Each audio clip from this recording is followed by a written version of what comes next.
Hello friends, welcome to my YouTube channel. Friends, आज की इस वीडियो लेक्चर में हम सेल को ही आगे प्रोसीड करते हुए कुछ पॉइंट्स कवर करने वाले हैं। उन सारे व्यूवर्स से हमें एक बार फिर से रिक्वेस्ट है कि अगर आप फर्स्ट टाइम वीडियो को देख रहे हैं तो वीडियो को लाइक करें और अपनी वैल्यूबल कमेंट्स ज़रूर जो है दें, और साथ ही साथ चैनल को सब्सक्राइब करना ना भूलें। फ्रेंड्स, ज़्यादा टाइम वेस्ट ना करते हुए हम वीडियो की शुरुआत करते हैं। तो सेल को ही आगे हम प्रोसीड कर रहे हैं और कुछ नए टॉपिक्स पर आज हम फोकस करने वाले हैं। इसमें जो टॉपिक्स हैं उसमें फर्स्ट इसमें आपका shape and size of cell है, ठीक है। फिर उसके बाद पार्ट ऑफ सेल, यानी सेल के कौन कौन से भाग होते हैं। इसमें इंपॉर्टेंट जो 3 पार्ट्स हैं इसके, प्रोटोप्लाज्म, सेल वॉल और वैक्यूल। उसमें प्रोटोप्लाज्म को कवर करेंगे। प्रोटोप्लाज्म में स्पेशली प्रोटोप्लाज्म की हिस्ट्री क्या है, साथ ही साथ हम प्रोटोप्लाज्म से उसकी फिजिकल प्रॉपर्टीज़ और स्ट्रीमिंग मूवमेंट पढ़ेंगे। ये चीज़ें हम आज कवर करने वाले हैं, ठीक है। आइए वीडियो लेक्चर की शुरुआत करते हैं। Shape and size of cells में देखें, जो कोशिकाएं होती हैं, ठीक है। कोशिका के बारे में सबको पता है, इससे पहले वाले वीडियो को आप देख सकते हैं तो कोशिका को आप कवर एकदम सही से समझ पाएंगे, ठीक है। कोशिका की शेप की बात करें, नहीं कोशिका का शेप कैसे होता है, मतलब वो देखने में कैसे होता है। और साइज़ की बात करें, मतलब उसकी मेजरमेंट क्या होती है, ठीक है। साइज़ में स्पेशली हम डायमीटर की बात करते हैं, इसके व्यास की बात करते हैं। इसका डायमीटर व्यास क्या होता है कोशिकाओं का, डिफरेंट डायमीटर, विभिन्न प्रकार के व्यासों वाली कोशिकाएँ पाई जाती हैं। शेप की बात करें तो एनिमल और प्लांट सेल के जो आइडियल जो शेप होते हैं, एनिमल सेल में देखें तो जो जंतुओं की कोशिकाएं होती हैं, की कोशिकाओं का जो शेप होता है वो ओवल शेप में कोशिकाएं पाई जाती हैं, ठीक है। एनिमल में जो कोशिकाएं होती हैं ओवल शेप में होती हैं, अर्थात लंबाई और चौड़ाई में कोशिकाओं में ज़्यादा डिफरेंस नहीं होता है, ठीक है। लंबाई चौड़ाई लगभग सेम एक जैसे दिखाई देती है, ठीक है। यानी स्पेरिकल शेप में या कह सकते हैं ओवल शेप में होती हैं एनिमल सेल में। लेकिन जो प्लांट वाली जो सेल होती हैं, जो पौधों की जो कोशिकाएं होती हैं, पौधों की कोशिकाओं का जो शेप होता है वो होता है आपका रेक्टेंगुलर शेप, यानी लंबाई और चौड़ाई में डिफरेंस देखने को मिलता है। जैसे एक हम कोशिका को दिखा रहे हैं, नीचे आप इस कोशिका को देख पा रहे हो, ठीक है। ये इसकी लंबाई और इसकी चौड़ाई में काफ़ी डिफरेंस देखने को मिल रहा है। ये एक प्रकार की प्लांट सेल है, ठीक है। आइए आगे बात करते हैं, ठीक है। तो ये तो आइडियल इसका नॉर्मल शेप की बात की हमने प्लांट और एनिमल की। लेकिन हम बात करें तो जो कोशिकाएं होती हैं, कोशिकाओं की मेनली 2 प्रकार की शेप देखने को मिलते हैं। एक पॉलीहेड्रल होती हैं, दूसरी इलोंगेटेड होती हैं। और ये जो आपका जो प्रोटोप्लाज्म होता है, यानी कोशिका जो होती है, कोशिका के अंदर जो इसका लिक्विड पार्ट भरा होता है, इसे प्रोटोप्लाज्म कहते हैं। ये इसका लिविंग पार्ट होता है, ठीक है। इसे प्रोटोप्लाज्म कहते हैं। तो प्रोटोप्लाज्म के कारण ही, यानी प्रोटोप्लाज्म ही डिसाइड करता है कि उसका शेप क्या होगा, गोलाकार होगी या यानी स्पेरिकल गोलाकार होगी, या इलोंगेटेड होगी, पॉलीहेड्रल होगी, क्या शेप होगा, ये डिसाइड करता है इसका प्रोटोप्लाज्म, ठीक है। तो नॉर्मली जो 2 प्रकार की हमने बताया, पॉलीहेड्रल और इलोंगेटेड, यानी बहुफलक और लंबी। तो पॉलीहेड्रल क्या है, पॉलीहेड्रल मीन्स आपका उसके कई सारे हेड्स, यानी कोशिका में बहुत सारे हेड्स निकले हों। और इलोंगेटेड का मतलब यानी लंबी ही होती है इस टाइप से, जैसे ये कोशिका, इसे इलोंगेटेड कहेंगे, ये इलोंगेटेड है, ये इसे बोलेंगे इलोंगेटेड। और पॉलीहेड्रल का मतलब यानी इसमें कई सारे हेड्स ऐसे निकले हों कोशिका में, जैसे ये कोशिका आपकी, ये पॉलीहेड्रल दिख रही है, ठीक है। ये पॉलीहेड्रल है, इसमें एक हेड ये हो गया, एक इसका हेड ये हो गया, एक ही हेड ये हो गया। इस टाइप से जब डिफरेंट टाइप के बहुत सारे जब हेड निकले हों तो उसे पॉलीहेड्रल कहेंगे, ठीक है। उसे के बहुफलक कहेंगे, यानी पॉलीफेजियल भी कह सकते हैं इसे, ठीक है। और दूसरा आपका इलोंगेटेड का शेप ये हो सकता है, ठीक है। लेकिन इसके अलावा भी, पॉलीहेड्रल और इलोंगेटेड के अलावा भी कई प्रकार इसके हो सकते हैं, और भी कई सारे रूप से इसके देखने मिल सकते हैं, ठीक है। और उसको दिखा रहे हैं कौन कौन से रूप हैं इसके, ये आप इस फिगर में देख सकते हैं, ठीक है।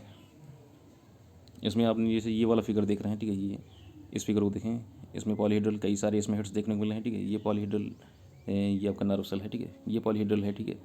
ओवल दिख रही, ठीक है। ओवल नहीं, इसको इलेप्टिकल कह सकते हैं, ठीक है। ये आप देख सकते हैं इस कोशिका को, ठीक है। इस कोशिका को आप देख सकते हैं, ठीक है। ये आपका अमीबा टाइप में सेल है, ठीक है। आप इस कोशिका को देख सकते हैं। तो डिफरेंट शेप एंड साइज़ की इंक्यूबाइड होती हैं, कुछ आपका कुछ स्क्वायर टाइप में होती हैं, कुछ ओवल होती हैं। तो ये डिफरेंट टाइप की, ये आपको देखें टेल लाइक स्ट्रक्चर सेल्स की, ठीक है। तो ये डिफरेंट शेप आपको कोशिकाओं को देखने को मिलते हैं, ठीक है। अब बात करें साइज़ की, बात करें तो जो कोशिकाएं होती हैं, कोशिकाओं की जो मेजरमेंट होती है नॉर्मली आपका 2 मिली माइक्रॉन से लेकर 100 मिली माइक्रॉन, यानी इनका जो एवरेज जो इनका डायमीटर होता है, जिनको औसत जो व्यास होता है कोशिकाओं का, वो 1 या 2 मिली माइक्रॉन से लेकर 100 मिली माइक्रॉन के समथिंग होता है, ठीक है। इसी के बराबर होता है। हम बात करें माइकोप्लाज्मा गैलीसेप्टिकम, एक कोशिका होती है जो अब तक देखी गई सबसे छोटी कोशिका है, ठीक है। इसे पीपीएलओ भी कहते हैं, इसे कहते हैं पीपीएलओ, ठीक है। अब पीपीएलओ क्या है, इसको आप हमें कमेंट्स में इसका पूरा नाम बताइएगा, पीपीएलओ क्या कहते हैं, ठीक है। इसका पूरा नाम क्या है, आप हमें कमेंट के माध्यम से जरूर बताइएगा, पीपीएलओ, ठीक है। माइकोप्लाज्मा या गैलीसेप्टिकम अब तक देखिए सबसे छोटी कोशिका है। जो जीवाणु कोशिका होती है, जीवाणु कोशिका का 1/10 भाग होता है, ठीक है, माइकोप्लाज्मा गैलीसेप्टिकम, ठीक है। और ये डिफरेंट शेप आप देख ही रहे हैं कोशिकाओं के, ठीक है। इसके बाद देखें तंत्रिका, जो नर्व सेल्स होती हैं, नर्व सेल्स सबसे लंबी कोशिकाएं होती हैं नॉर्मली, जो है आपका इनकी लंबाई 90 सेंटीमीटर तक देखी गई है, ठीक है। और शुतुरमुर्ग का जो अंडा है आपका, ऑस्ट्रिच जो एग होता है यानी शुतुरमुर्ग का अंडा है, इसकी मेजरमेंट 170 इसकी डायमीटर 170 जो है लंबा तक देखा गया है शुतुरमुर्ग का अंडा। एसिटेबुलेरिया जो एक प्रकार का एक कोशिकीय शैवाल है, यूनिसेलुलर एल्गा है, ठीक है, एल्गी है। एसिटेबुलेरिया, इसकी लंबाई 10 सेंटीमीटर तक, इस कोशिका की लंबाई 10 सेंटीमीटर देखी गई। और दूसरे एक प्रकार का जो शैवाल है कोलार्पा, कोलार्पा की लंबाई 1 मीटर तक देखी गई। तो ये कुछ हमने सेल जो स्पेशल जो फीचर्स वाली थी जिनकी उनकी साइज़ अलग अलग थी, तो उसमें हमने बताया सबसे छोटी, हमने बताया सबसे छोटी है आपका माइकोप्लाज्मा गैलीसेप्टिकम, ठीक है, पीपीएलओ इसको कहते हैं। पीपीएलओ का पूरा फुल नाम बताइएगा आप लोग कमेंट के माध्यम से। और उसके बाद नर्व सेल्स सबसे लंबी कोशिकाओं में आती हैं, सबसे लंबी कोशिका नर्व सेल्स 90 सेंटीमीटर तक यानी 1 मीटर तक, ठीक है, एनिमल्स में। और पौधों की बात करें तो पौधों में जो आपका जो शैवाल, जैसे कोलार्पा की बात की, कोलार्पा की जो कोशिकाएं होती हैं इनकी 1 मीटर तक लंबी कोशिकाएं देखने को मिल सकती हैं, ठीक है। तो ये कुछ डिफरेंट टाइप की जो है कोशिकाओं की साइजेस, ठीक है। इसके बाद नेक्स्ट अगले पॉइंट की तरफ चलते हैं। पार्ट ऑफ है सेल यानी कोशिका के भाग कौन कौन से हो सकते हैं, ठीक है। तो ये कोशिका पहले हम फिगर समझ लेते हैं। ये तीन है, ठीक है। चलिए एक फिगर बना दे रहे हैं, ठीक है। जैसे नॉर्मली एक कोशिका होगा, ठीक है, ये कोशिका, ठीक है, ये कोशिका है, ठीक है। कोशिका में अगर प्लांट सेल है तो प्लांट सेल तो हमने बनाया नहीं, चूँकि हमने ओवल शेप बना दिया है। चलिए इसी में समझा दे रहे हैं, ओवल में ही बना दे रहे हैं। इसमें 2 कवरिंग होती हैं, ठीक है। एनिमल सेल में, प्लांट सेल में 2 कवरिंग देखने को मिलती हैं। इसमें 2 कवर्ड होते हैं, ठीक है, ठीक है। बाहर वाली जो कवरिंग होती है इसे कहते हैं हम सेल वॉल कहते हैं, ठीक है, इसे सेल वॉल बोलते हैं। और ये अंदर वाली कवरिंग है इसे कहते हैं हम प्लाज्मा मेम्ब्रेन या प्लाज्मा लेमा, ठीक है। 2 कवरिंग, ठीक है, 2 प्रकार की कवरिंग, बाहर वाली सेल वॉल और अंदर वाली जो कवरिंग है इसे कहते हैं प्लाज्मा लेमा या प्लाज्मा मेम्ब्रेन, ठीक है। ये सेल मेम्ब्रेन भी इसे बोलते हैं, ठीक है। और इसके बाद इसका जो लिक्विड अंदर भरा रहता है, ठीक है, ये पूरा है प्रोटोप्लाज्म, से जीव द्रव्य कहते हैं। लेकिन इसके अलावा एक वैक्यूल्स आपको देखने को मिलती है, यहाँ पर एक रिक्तिका देखने को मिलती है, ठीक है, इसे वैक्यूल कहते हैं। अब इसमें देखिए 3 मेजर पार्ट इसके हो गए। बाहर की सेल वॉल हो गई, ठीक है, और इसके बाद जो है अंदर का जो पार्ट, इसमें आपका प्लाज्मा मेम्ब्रेन भी इसी में इंक्लूड है। और ये जो लिक्विड है सब ये प्रोटोप्लाज्म कहलाएगा। और ये तीसरा पार्ट है इसका वैक्यूल यानी रिक्तिका। मेजरली 3 पार्ट हैं सेल के, ठीक है, प्रोटोप्लाज्म, ठीक है। अब इसको हटा दें, ठीक है, ये वाला पार्ट को हटा दें और ये बाहर वाले पार्ट को हटा दें, जो सब कुछ बचा है वो सब आपका प्रोटोप्लाज्म में आएगा, जीवद्रव्य में आएगा, ठीक है, समझ रहे हैं कि नहीं। थोड़ी देर के लिए इसको भूल जाइए, इसको थोड़ा मिटा दे रहे हैं, ये 1 मिनट, इसको मिटा दिया हमने, ठीक है, हमने इसको मिटा दिया, ठीक है। ये हमने इसको वैक्यूल्स को हटा दिया, ठीक है। और सेल वॉल को भी अगर हटा दें, ठीक है, सेल वॉल को भी अगर हटा दें, ये वाली दीवार मान लीजिए हटा दी, इसको पूरा हटा दिया जाए, ठीक है। अब जो सब कुछ बचा है इसमें सब पूरा प्रोटोप्लाज्म है, ठीक है। तो प्रोटोप्लाज्म, उसके बाद अब इसको मिटा दे रहे हैं, वो बना दे रहे हैं, ये हो गया आपका वैक्यूल हो गया, ठीक है, दूसरा भाग हो गया। अब ये हमने इसके बाहर की कवरिंग बना दी सेल वॉल, ठीक है।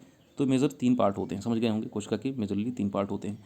अभी इस एक फिगर के माध्यम से आपको हम समझा रहे हैं कि इसमें कौन कौन से 3 पार्ट हैं। फर्स्ट हम पार्ट को आज हम कवर करेंगे, प्रोटोप्लाज्म को, जीव द्रव्य को। जीव द्रव्य जो है आपका एक वैज्ञानिक थे हक्सले। हक्सले ने जीव द्रव्य को फिजिकल बेसिस ऑफ लाइफ कहा, जीवन का भौतिक आधार बताया। यानी जो जीव द्रव्य है वो जीवन का आधार है, ठीक है। अगर जीवन संबंधी जो क्रियाएं हो रही हैं तो वो जीव द्रव्य की प्रेजेंस की वजह से हो रही हैं, जीव द्रव्य की उपस्थिति की वजह से हो रही हैं, ठीक है। जीव द्रव्य जीवन का सार है, मीन्स आपका कंसाइज ऑफ लाइफ है, ठीक है, इसे जीवन का सार कह सकते हैं, ये समरी है लाइफ का, ठीक है। हक्सले, मैंने बताया था भी कि हक्सले के शब्दों में जीव द्रव्य जीवन की भौतिक आधारशिला है, this is physical basis of life, ठीक है, ये जीवन की भौतिक आधारशिला है। बिना हम इसके प्रोटोप्लाज्म की हम लाइफ को हम बिल्कुल जो है एक प्रकार से सोच भी नहीं सकते कि लाइफ होती क्या है, लाइफ के बारे में सोचा नहीं जा सकता। मतलब जीवन के का आधार है, बिना इसके हम जीवन की कल्पना नहीं कर सकते जीव द्रव्य के, ठीक है। जीव द्रव्य से जो रहित कोशिकाएं होती हैं, यानी जिसमें जीव द्रव्य नहीं पाया था, जो प्रोटोप्लाज्म लेस यानी विदाउट प्रोटोप्लाज्म वाली जो सेल्स होती हैं वो सब मृत कोशिकाएं कहलाती हैं, ठीक है। उसे डेड सेल कहा जाता है। जैसे कि कार की कोशिका, जैसे रॉबर्ट हुक थे, जो आपको याद होगा कि कोशिका की खोज की गई थी, तो रॉबर्ट हुक ने कॉर्क में कॉर्क की कोशिका खोजी थी। मीन्स कॉर्क की कोशिका मीन्स आपका डेड सेल यानी आपका नॉन लिविंग सेल, ठीक है, उसमें जीव द्रव्य प्रोटोप्लाज्म नहीं पाया जाता है। हाँ, जीव द्रव्य की खोज की बात करें तो जीव द्रव्य की खोज डुजॉर्डिन एक साइंटिस्ट है, नाम याद रखिएगा, डुजॉर्डिन एक वैज्ञानिक है। डुजॉर्डिन ने 1835 में इसकी खोज की थी, परंतु इसके लिए इन्होंने सारकोट शब्द का प्रयोग किया था। सारकोट, थोड़ा सा इसमें ये रार लगा रहेगा, सारकोट शब्द का प्रयोग किया था इसके लिए, SAR सार CODE, सारकोट शब्द का प्रयोग किया था, ठीक है। डुजॉर्डिन ने खोज की थी 1835 में, 1835 में जो टर्म यूज किया सारकोट टर्म यूज किया गया, लेकिन परकिंजे ने 1837 में, कहीं पर 39 दिया गया है, बड़ा कन्फ्यूज़न रहता है, तो 1837 में प्रोटोप्लाज्म टर्म दिया था, ठीक है। खोज की डुजॉर्डिन ने, सारकोट टर्म इसके लिए क्वाइंट किया, और जो रियली में जो आपका प्रोटोप्लाज्म टर्म को क्वाइंट किया था, जीव द्रव्य का नाम दिया, वो थे परकिंजे ने, ठीक है। ये थे प्रोटोप्लाज्म की थोड़ा सा डिफिनेशन के बारे में, इसकी परिभाषा के बारे में। यानी आपका जीव द्रव्य जो है आपका जिसे हम जीवन का भौतिक आधार कहते हैं, ठीक है, जो कि आपका एक कोशिका को अगर हम वैक्यूल और सेल वॉल को हटा दें तो जो शेष पार्ट बचता है वो सब प्रोटोप्लाज्म जीव द्रव्य कहलाता है, जिसके बिना कि हम जीवन की कल्पना नहीं कर सकते हैं, ठीक है। वो प्रोटोप्लाज्म, ठीक है, उसकी हमने थोड़ी सी हिस्ट्री समझी कि उसकी खोज डुजॉर्डी ने की थी और परकिंजे नामक जो साइंटिस्ट थे उन्होंने इसके लिए प्रोटोप्लाज्म टर्म को कॉइन किया था, ठीक है। आइए देखते हैं जीव द्रव्य होता कैसे है। तो सूक्ष्मदर्शी से अगर माइक्रोस्कोप से इसको हम स्टडी करें तो ये दिखने में कैसा लगता है, ये स्वच्छ होता है, क्लियर होता है, ठीक है, रंगहीन यानी कलरलेस होता है, चिपचिपा होता है यानी जिलेटिनस होता है, जेली लाइक देखने को मिलता है, जेली लाइक होता है यानी चिपचिपा होता है, और यह विभिन्न पदार्थों का अनेक सूक्ष्म कणों का जलीय विलयन है, ठीक है। ये कई सारे माइक्रो पार्टिकल्स का जो है सोल्यूबल सॉल्यूशन होता है, ठीक है। इस कारण से यह चिपचिपा होता है, यानी हमने बताया था कि चिपचिपा स्टिकी यानी जिलेटिनस होता है, लचीला होता है यानी इलास्टिक होता है, और कणिका में यानी ग्रेनुलर दिखाई देता है। और इसे आप चाहें तो इसे धागे के समान इसको खींच सकते हैं, ठीक है। लेकिन इलास्टिक है, चूँकि इसको आप धागे के समान खींच तो सकते हैं, लेकिन जैसे खींचेंगे इलास्टिक होने की वजह से फिर से अपनी उसी स्थिति में आ जाएगा, ठीक है, जो छोड़ने पर पुनः अपने स्थान पर वापस आ जाता है। इसमें एक या भिन्न भिन्न आकार की अनेक रिक्तिकाएँ हमने बताया था, वैक्यूल्स, जैसे कोशिका होती है तो कोशिका के अंदर ये जो वैक्यूल्स होती हैं इनके डिफरेंट शेप देखने को मिलते हैं, ये वैक्यूल्स होती हैं, डिफरेंट टाइप की वैक्यूल्स देखने को मिलती हैं, ठीक है।